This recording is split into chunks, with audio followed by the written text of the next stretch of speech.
दूध पिलाएगी। एक माँ अपने बालक को 2 महीने 3 महीने ज्यादा से ज्यादा 6 महीने दूध पिलाएगी,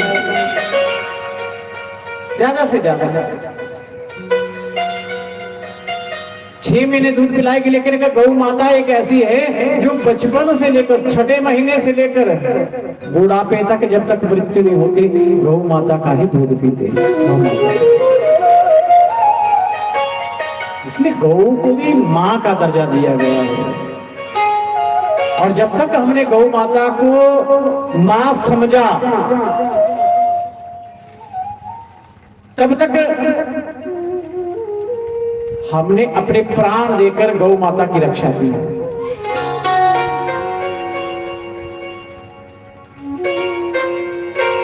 लेकिन जब हमारे हृदय से ये भावना निकल गई कि गौ मां नहीं, गौ पशु है, तब हमारी गौ माता के प्रति जो श्रद्धा है, जो आत्म समर्पण है, वो खत्म हो गया। और उसका कारण है हमारा गलत खान पान। आज आप घर में जो साबुन प्रयोग करते हो, गौ मांस से बना हुआ मांस उसमें प्रयोग है, गौ का खून।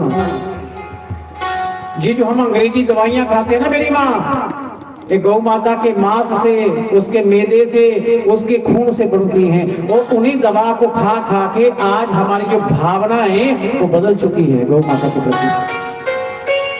वो भाव वो श्रद्धा नहीं रही। क्यों? क्योंकि हमारे भीतर गौ माता का खून चल रहा है, हम उस खून को पी रहे हैं दवा के रूप में।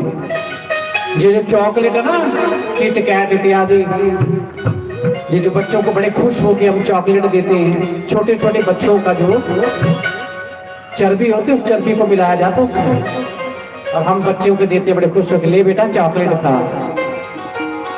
किसी ना किसी रूप में जो हम बाजार से देसी घी लेते हैं, हम देसी समझकर 250 रुपया 300 रुपया 400 रुपया किलो हम सोचते हैं जो शुद्ध है, उसमें भी गौ माता की चर्बी है।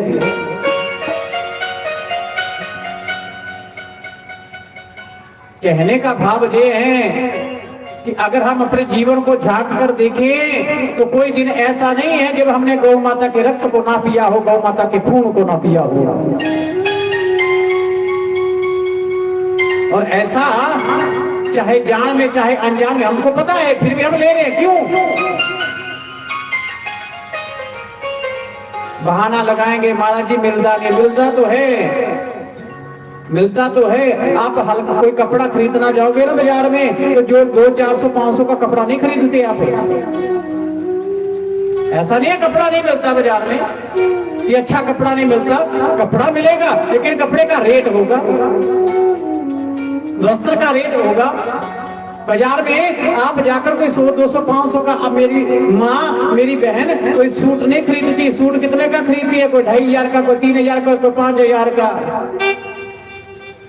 और जब खाने की बात आ जाए तो फिर घी लेते हैं हम 300 रुपए का, 400 रुपए का, 500 रुपए का नहीं। शरीर पर कपड़ा तभी जचेगा जब आपका शरीर निरोग होगा, स्वस्थ होगा। और शरीर रोगी है तो फिर सारा पैसा तो दवा में जाएगा, कपड़ों में नहीं जाएगा। इसलिए पहले ध्यान अपने शरीर का रखना चाहिए, क्योंकि पहला सुख निरोगी काया, और निरोगी काया मिलेगी तो केवल गौ माता से, गौ माता के वेद लक्षणा, गौ माता के दूध दही घी से, पंचगव्य से। इसलिए वेद लक्षणा गौ माता का एक घी का प्रयोग होना चाहिए आपके आहार में, आपके व्यवहार में। केवल गौ माता का आचरण, गौ माता का स्मरण होना चाहिए।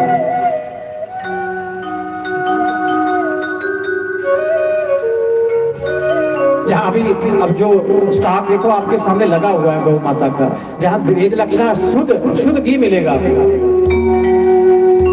गौमूत्र इत्यादि, गौ माता के गोबर से जो धूप बना है वो आप ले सकते हो। और स्वामी जी तो आपके पास में रहते, आप जब चाहो तो आप वहां गौशाला का नंबर लेकर वेद लक्षणा गौ माता का घी जो है आप वहां गौशाला से लेकर आ सकते हो। मेरी माँ, पैसे का सुख तब मिलेगा जब शरीर, हमारा बच्चा, हमारा शरीर, हमारे परिवार वाले स्वस्थ होंगे, निरोगी होंगे। तब हम पैसे का सुख ले पाएंगे। इसलिए पहले अपने तन का ध्यान रखो, अपने बच्चों के शरीर का ध्यान रखो, बीमारियों से बचो। और बीमारियों से बचने के लिए एक औषधि है कल युग में, केवल एक, क्या? गौ माता।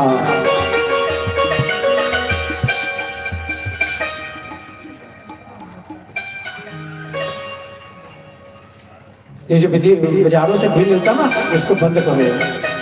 घर में ज्योत भी जले तो वेद लक्षणा गौ माता के शुद्ध घी से। घर में भोजन इत्यादि में प्रयोग हो तो केवल वेद लक्षणा गौ माता का घी। अगर हमको अपने प्राण, अपने देश को, अपने सनातन को सुरक्षित रखना है तो गौ माता की शरण में आना पड़ेगा। आज नहीं आओगे, कल को आओगे, लेकिन आना पड़ेगा। हमने 2 इंजेक्शन लगाए कोरोना वायरस के, लगाए कि नहीं? लेकिन ऐसे भी लोग थे जो केवल गौ माता की शरण में थे, उनको एक भी इंजेक्शन नहीं लगा।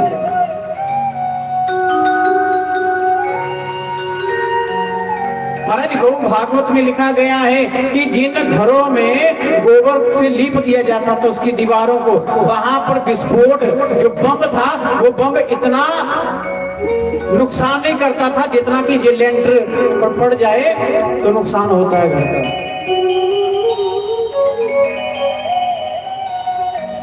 हैजा इत्यादि जो बीमारियां, बड़ी बड़ी भयंकर बीमारियां, जिस घर में गौ माता का गोबर का लेप हो जाता है, उस घर में जो बीमारियां प्रवेश नहीं करती।